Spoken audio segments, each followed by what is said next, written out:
Hey guys, on this episode, we are going to be covering the science of addictions, what causes the addiction, and how we can better communicate with our kids to prevent the drug use. So, welcome to episode 1.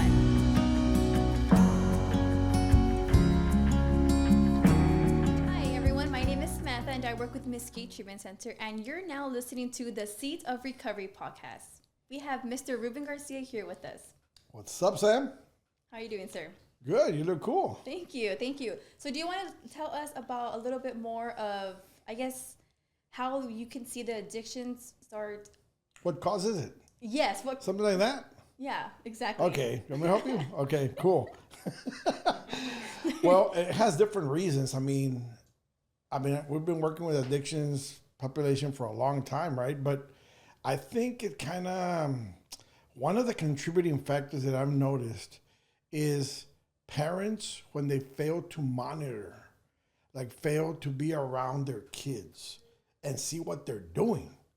Because let's face it, we live in a society now, and you know this, where people are always busy. They'll have 2 or 3 jobs, or they're going to school, or when they get home, they're just tired. And it's like, we don't want to bother with anybody. So they just leave a lot of the kids unattended. And where is it that they learn a lot of these things, if not through social media? So one of the contributing factors that I have seen, especially in our workplace, has been where parents are not engaged fully with their kids. And they need to be. They need to know what's going on. What do they do in their private time? Mm-hmm. You know, I mean, actually, as a parent, you have to be involved. You have to be engaged. You have to know, see the history, see some things about what your kid is getting into. Because he's having conversations already. It's just that you as a parent, you need to find out who is he conversing with. So I guess how can parents get engaged with that? Like, I guess seeing their kid, doing those types of things, using the substances or whatever it may be. How can you let them know how they can get engaged with that kind of stuff? Well, one of the things is getting connected with your kid. I mean, What is social media and what is all these social media platforms about? Connecting. You're connecting to the world. Right. The problem is that we're connecting so much to the outside world that we're not connecting to each other anymore. We don't even see eye to eye anymore, have those personal conversations. Like, I'm seeing you right now, right? And I'm talking to you. But here's the thing, though. The connecting part, we need to really improve on, especially in the parental. We need to know that. Another contributing factor that I have seen has been where parents are also users themselves. It's like saying the old saying, like the cliche, do as I say, but not as I do. Yeah, I've heard that before. Your kids will follow your example. You know what I'm saying? And you need to be an example to your kids. Because let's face it, man, if you want kids, I remember my grandma used to say such things like, you want gum, you need to chew it. If you want to have kids, you need to be with them. You need to train them. You need to be around them, because they will model your behavior. So we need to be a good example of that. And if that means I have to move from certain substances myself in order for my kid to see a good role model, then I will do whatever it takes for my son or my daughter, because it is them that matter, Mm-hmm. Yeah, I agree. So what other question would you like to know? So I know you'll have family sessions here at the rehab, right? I know parents are involved here with the kids as well during the family sessions. Am I right? Yes? Yes. What are some things that y'all talk about there? Well, everything from boundaries, effective communication skills, technology restrictions. I think technology now has taken over everything. It's everywhere. Everywhere. It's everywhere. But I feel like it's more now though. Yes, but kids just, I mean, going to different schools that we would do presentations at, I've seen kids like just walking in the halls with their headphones in, like several of the kids just with headphones in and just boom, not even like paying attention. So they'll bump into walls and everything. I feel like it's even more like into the doors and you're like, hello, like, buddy, look up, man. Yeah, it's just crazy how far technology, like everything, like it kind of reminds me of something funny. Like they once said to me, "Don't be like a chicken, man." And I said, "What? You calling me a chicken, man?" He says, "No." He says, "Because if you ever notice a chicken, they're always looking down." And when they're always looking down, they're easy prey. I mean, here we have Churches, Popeyes, Chick-fil-A. I mean, and then when you have fundraisers, man, what do they sell? Chicken plates, right? So they're like all over the place.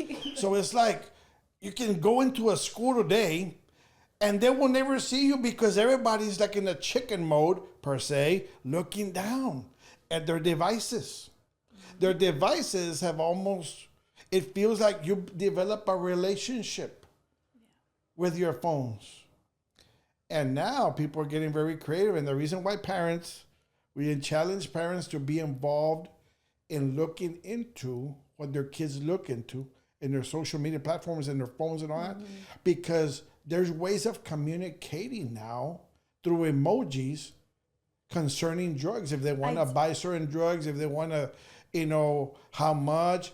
They don't even communicate in words. Yeah, I did. They'll just send it. I did hear about that. I think I saw somewhere I think it was online, that be careful if you see these different type of emojis. Precisely. I guess it translates to like some kind of drug or something. Different kinds of emojis meaning different kind of drugs. I did see that somewhere. Now, what's really dangerous about all that is that, again, sometimes, and I get it, people have told me, parents have said, well, we want our kids to be connected, but in so doing, they're communicating with people that are not very positive, that people that don't have that mindset of sobriety or whatever. So many times if you walk into a room and the first thing your son or daughter does is put the phone down real quick and hide it. Yeah. Okay. They were just doing something. Yeah. something that's questionable. And you need to do more than just, what are you looking at? Nothing. You gotta be careful, and then you walk away. No. Yeah. Who's paying for the phone? Right. That's and then at the bottom line is, whose house is it? So we can start by safeguarding the home by being able to get involved and connect with our kids more. Yep. Have a family night. Have a dinner date where you just sitting with your kids, no electronics involved. I mean, when was the last time families did that? But if you started doing those things, you would discover that your kids have a lot of needs and a lot to say. Because why would a kid want to do something that they automatically, when we ask them, do you believe in your heart, really, 100%, that drugs can damage you health-wise? Do you know that the majority of answers that young people say is like, well, I know it's bad for me, but I do it. So they do it for many reasons, right? And some of the reasons that I have come up with is that they say to me throughout the years of asking them all these questions, they'll say things such as, well, I use, sir, because it helps me forget. And my question now becomes, well, what is it that you want to forget? What was it that was so painful that you want to forget, that you want to numb it and have a temporary escape through drugs? And they begin to use that longer and longer and longer and longer periods of time. And then they develop something called a dependence on the drug. So not only do they have the hurt of the past, now they have a present other problem that compounds because it develops into an addiction. Something that is habit forming, something where there's a strong craving and urge that I need this. Your body was not meant to have drugs in it. So when you start putting these illegal drugs in there, eventually in time, your body gets used to this type of drugs. And it begins that for you, it begins to crave it for you. It begins to call it out. It wants it. And when you don't give it to them, it goes through some weird feelings called withdrawals. To some people, it's anxiety. To other people, it's feelings of irritability, frustrations, mood swings, trouble sleeping, trouble eating, and all that. but they wanted to escape from something. So this is where parents need to get involved and communicate. Your kids are going through stuff. Another thing that they've told me that they do drugs is because they're bored. Hello. Boredom is a big contributing factor to drug use. We're talking about what causes it, right? I mean, lack of activity. Do you know that the majority of the parks around the nation, a lot of them are empty now? Where they used to be so full. Yeah. You know, of all these people were always in the park. Not anymore. So empty. Everybody comes home and they're in their private rooms doing their thing with the tablets, with the phones and stuff. And some people, when they leave, parents are like, well, come back at this. They don't even know who they hang around with. Right. There was a time where we used to ask our kids, I want to meet your friends' parents. I want to meet your friends. Bring them over. This is what we need to do. We need to get to find out and meet the friends that our kids are wanting to hang around with. Yeah, that goes back to getting involved, like you said. Just getting involved. And there's a lot of things to do, guys. Like, you know, Sam, people can be involved in sports and art. Art can be an awesome therapy. Doing chores around the house. You know, doing something productive, going for a walk, going for a jog, listening to good music, hanging out with good friends, you know, doing stuff. But when people are bored, their mind begins to wander. And in the schools today, you have a lot of invitations about, hey, man, you want to go on a high. Do you think it has a lot to deal with, like, their surroundings, like, The environment? I guess like the environment, like, I mean, seeing aunts, uncles do that, you think they have it in their mind where it's like, well, my family does it, so, I mean, or my family's like that, so I'm always going to be like that.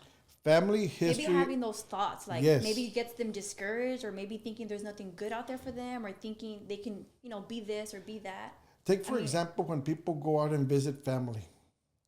And they say, we're going to go visit your cousins. Well, I would ask the parents, how well do you know these cousins that you're going to go visit? I know that you're brothers and sisters' kids, but how well do you know them? How well do you know this family? Because let's face it, guys, the environment breeds a lot of issues. You know, this podcast, pretty awesome. It's called The Seeds of Recovery. Do you know that when a seed is put on the ground, it always reproduces itself after its own kind? If I plant an orange seed today, I'm not going to get an apple tree. Right. So every single day, we're planting seeds. Seeds that were either going to give us a harvest of something that's awesome and cool, or seeds that are going to give us a harvest of bad, negative choices, right? Consequences.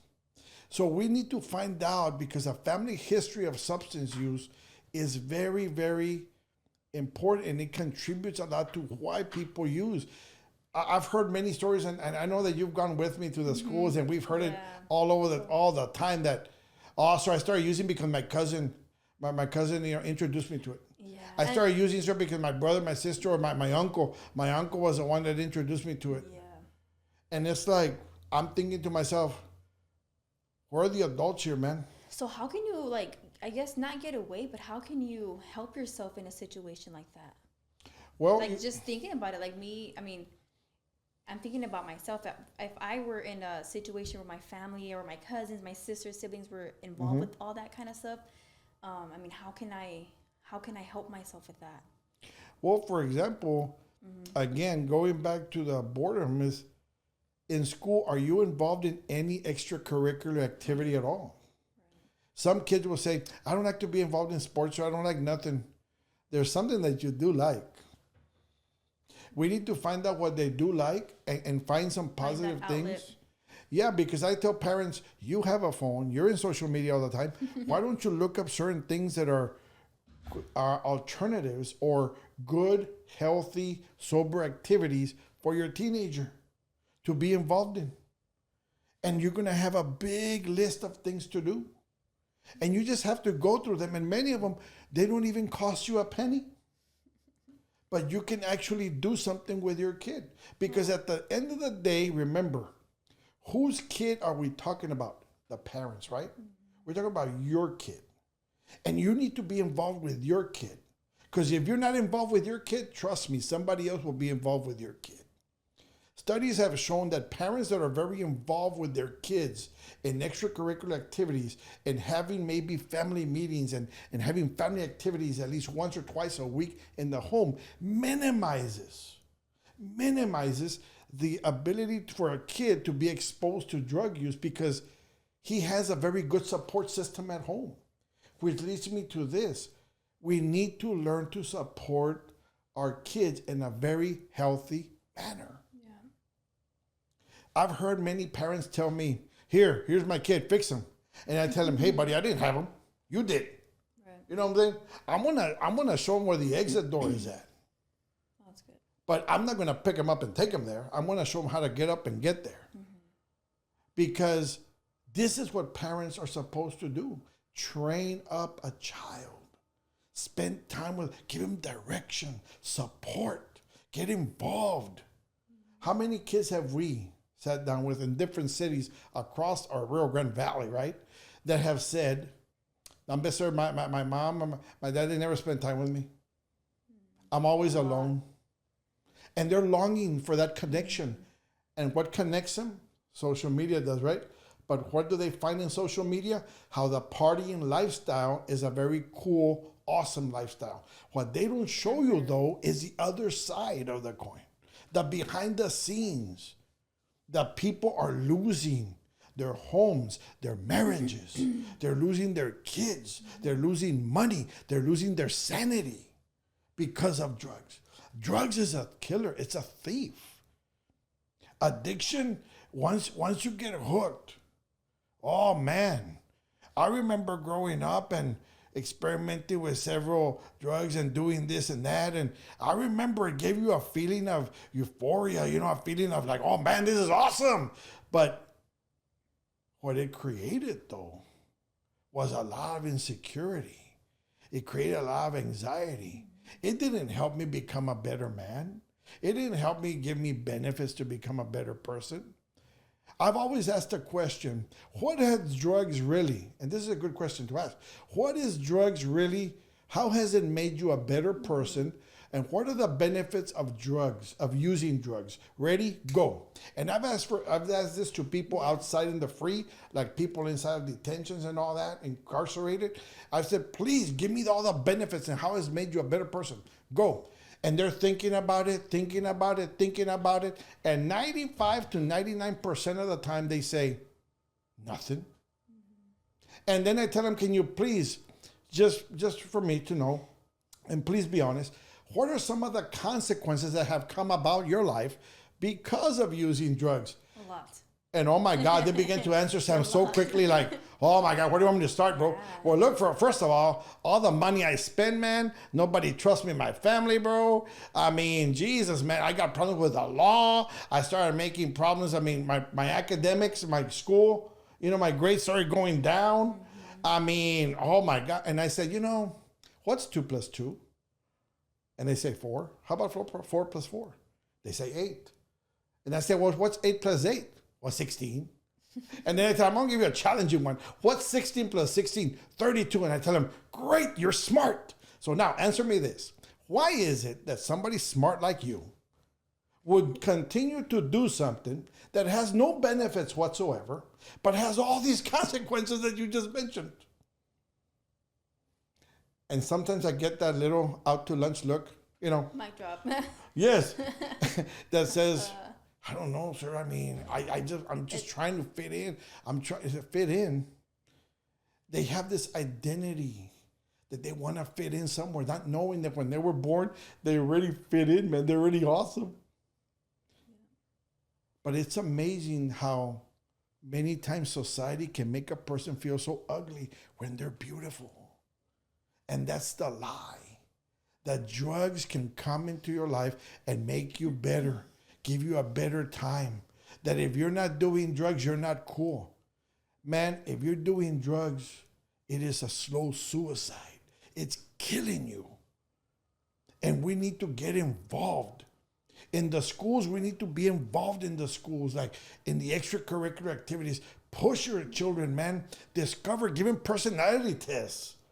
and discover what they're good at and arrange them and push them that way.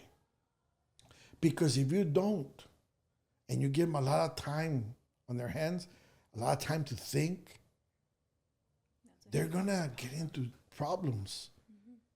And they're going to become very sneaky. Because how do you know as a parent that your kid is involved with drugs? What are some of the signs? That's a good one. They start being very secretive, right? To themselves. Sometimes they start letting go of their hygiene. They don't take care of themselves like they used to. The things that used to matter really don't matter anymore. They used to be getting up early, now they sleep a little bit later. They always have the door closed. And if you go in there, they start getting more edgy. Like, what are you doing? You're invading my space. Get out of here. You know? You begin to see that they go out more. You begin to see that they have some behavior issues. They begin to get mad quickly. They begin to ask for money. You begin to see certain things in your house missing because they begin to steal now. Even the music that they're listening to, you might be as a parent, what are you listening to? Nothing, man. It's just some music. But if you were to listen to the lyrics, what is it portraying? What a person values in their life, they give their attention to. And whatever give your attention to, you give access to. And it's the same thing. If I hang around a lot of negative people, it's just going to be a matter of time before I become negative.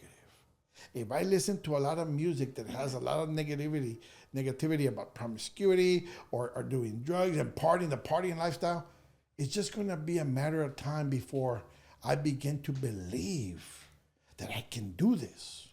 So how can I guess that leads me to my next question. Because I was thinking while you're talking, how can a parent help their kid if the kid doesn't want help? Like, or if the kid's just like, no, I don't do drugs. And that, the parents all, 100% like she knows, or he or she knows that, man, my kid's struggling. I feel like my kid's struggling with this, or I feel like my, something's different, concerns. And how can they help with that? And that's it in a situation like that where the kid doesn't want the help, or maybe he's afraid to get the help, or nervous, or maybe embarrassed to get the help that he needs.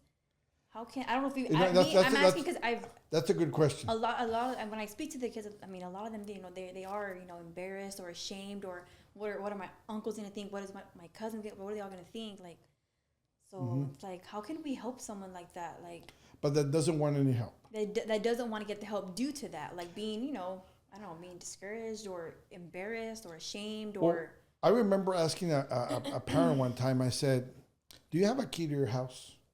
And they said, "Sure." I said, "Can I see it?" And I grabbed the key. I said, "This is a key to your house. With this key, I can open your front door." Yes. And the kid was standing next to her. So I grabbed the key and I gave it to the kid and I said, "Just in hearing you, you're not in charge of your house. Your son is." Wow. I go, it's like you're giving the key to your house. You need to take back and start where you're at. Take back charge of your home. For example, what time do you pick up the phones, tablets in your household? I mean, let's be realistic here. If a lot of the transactions are being done through social media and through phones, why is it that we don't have a time where it's like everything gets turned in and maybe put in the safe to the next day? Who's in charge of your house? You need to put those strong, healthy boundaries. Boundaries are not bad words. Boundaries are good. Without them, we get into trouble. Take, for example, in the street when you're going on a bridge, why do they have rails on the side? Mm-hmm. They have rails to protect the cars, right? But if the rails weren't there and you were still driving the same speed, accidents would happen even more often. So the rails are there for your protection. Boundaries, we need to establish them in the home. The other thing is, when was the last time you just sat down with your son, your daughter, and again expressed how much value and worth they have? I've asked parents all the time in parent meetings. I always ask them, when was the last time, and their sons or daughters are sitting right next to them. When was the last time you said to your son, I love you not because of what you do, I just love you because you're my son? And you know that many kids will be like, I'm best sure she never says that, really. She just says, love you, but never has that eye contact. And what are they longing for? Connectivity. Connection. So when a kid does not seem to want help, then we need to take away all the distractions that he has. I mean, what time does he go to bed? Do you have him do anything? Do you connect with him at all? Because if you don't, then you're basically throwing up your arms and see whatever happens, happens. No, he's still underneath your care. You're still in charge of the people underneath the roof. You need to take charge of your home again. So I would have more times that we can be with our kids, because how many times have we asked kids, when you're going through something really hard in your life, who do you talk to? What is the average answer we get? Nobody. Nobody. So if that's true, that a lot of kids are not open, why aren't they open with their parents? Could it be that maybe they don't feel comfortable? And why don't they feel comfortable? Because maybe we have not connected with them properly. A parent needs to understand and let them know that you've messed up too. Stop saying things such as, well, I'm the parent and I'll do whatever I want, but you're my son. It's like, hold on a second. If you messed up, communicate in a better way, a better tone. You know, if I tell you, Sam, right now, Sam, come here. If I say, Sam, come here. Like, hey, Sam, could you come here? I said the same thing, 3 different ways. Mm-hmm. But tone expresses care. Yeah. So how do we communicate with our kids? Some parents tell me, I tell them all the time.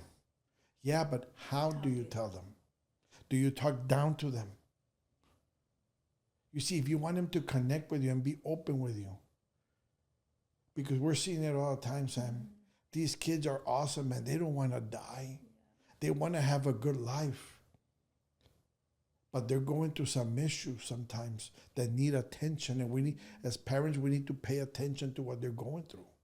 When a kid says, Mom, I just don't feel good. Get over it. What do you mean get over it? He's going through something intense. Mom, I would like to talk to him. My girl broke up with me or my boyfriend broke up with me. Be quiet. There's a lot of fish in the sea, man. You'll get over it. Well, to you, might be a molehill of a problem, but to them, it's a mountain. So you need to get down to their level and listen to their heart, because, again, you want them to be open with you. Some kids don't want to be open with their parents no more. And what do? What do? They begin to look elsewhere. And what does the elsewhere offer them? The very thing I got something for you, bro, that can give you a temporary escape, bro. Yeah. And they take it. And many times, Sam, and you know this, they don't even know what they take, because it's always been either laced with something. And we hear of all the tragic stories of kids dying from an overdose and how tragic that is. But I always ask myself, what if a parent or the guardian would have gotten involved? It could have been a different outcome. And always deals with getting involved in connecting. And because if you plant seeds of abandonment, you're going to have a harvest of withdrawal. They're not going to come close to you. And right now, your kids are still alive, they're breathing, and there is hope. So there's time for you to maybe man up, woman up a little bit, go up and say, you know what? I want you to forgive me. For what, Mama? For not being as attentive as I should be. You're the greatest gift that God has ever blessed me with. And I promise you that I'm going to make different changes for better. I want to get to know you. I want to support you, Huh? I want to be involved. A lot of homes today would turn around completely if a parent had that type of approach. We need to. Parents, you need to know where your kids are going, who they're hanging around with. And before you take them to this family gatherings that you're going to do, hey, man, have a time limit. I remember going and taking my kids somewhere and the environment was not very healthy. And all of a sudden I would be like, okay, guys, it's time to go. Was it family members? Family members. Oh. Because not all family members are doing okay. And we need to sit down with our kids as well and let them know, you do know that uncle so-and-so, he has a problem. But we need to pray, we need to help him. Because we want him to get better, right? But I want you to also see, this is what alcohol does. This is what cocaine does. This is what marijuana does long term. And parents, God, man, we use the phones ourselves all the time. You know what we could do, Sam? We could get our phones and research. If you know that your kid is smoking weed, for example, why is it so hard for you to just Google what weed smoking marijuana does to your brain? What we can research what it does to your behavior. And it gives you even suggestions. What can we do? We use the phone for a lot of things. We need to start using technology for what it was meant to be used for good things. You know? Mm-hmm. But you need to take charge. That's good. So how are we doing, Sam? We doing good? Doing good. Yeah. I guess if I can intersect, a question that Stephen had is, how did you guys see the pandemic affect kids falling into addiction? Was there a rise in this statistics? Oh, more definitely. When the pandemic hit, it was a big, massive rise because people were not going anywhere. And you also look at the issues of abuse in the home went up because here you had mom and dad always working and they would come home and see each other for maybe a little bit. Now, everybody was stuck in the home. And it's almost like I got to get to know you again. A lot of kids didn't know what to do. They were in front of a screen. The schools tried their best to try to get them to get educated through media throughout the whole day, but it proved to have a lot of cracks because people are meant to connect with people. When you're born, the moment that you come out into the world, a human hand needs to touch you. You need the touch of a human hand. If not, you will pass away. I heard about that. I think you were the one I think we were just talking about that the other day. Right? You need somebody to feel the warmth of connectivity. So when you take a pandemic or you take a situation that removes the connecting of people with people, you will always have a consequence. Leaving people gasping for something. And what is the one thing that many people offer and is so readily attainable? Drugs. And people sell it like candy. And they promote it as such. It's not good for you. We've had kids that we ask them, when was the first time how old were you the very first time you tried drugs? 7. A 7-year-old. What is a 7-year-old doing with a joint, with a vape, with a beer can? And then the parents, sometimes they'll give it to them and they'll be drinking and they'll be making it like a joke, like it's funny. Not knowing that you're setting your kid up. And it becomes very detrimental. So yes, the pandemic was a very, very harsh, impact, very negative impact on our kids because, oh my God, not only were they bored, but a lot of them begin to have mental issues, begin to ask themselves, I'm going crazy, anxiety. I can see. And then people trying to communicate and you couldn't. So they felt already isolated. And prescribed medication abuse went extremely up at that time. It's crazy. But guys, this is where we need to step back and again ask ourselves, how can we better connect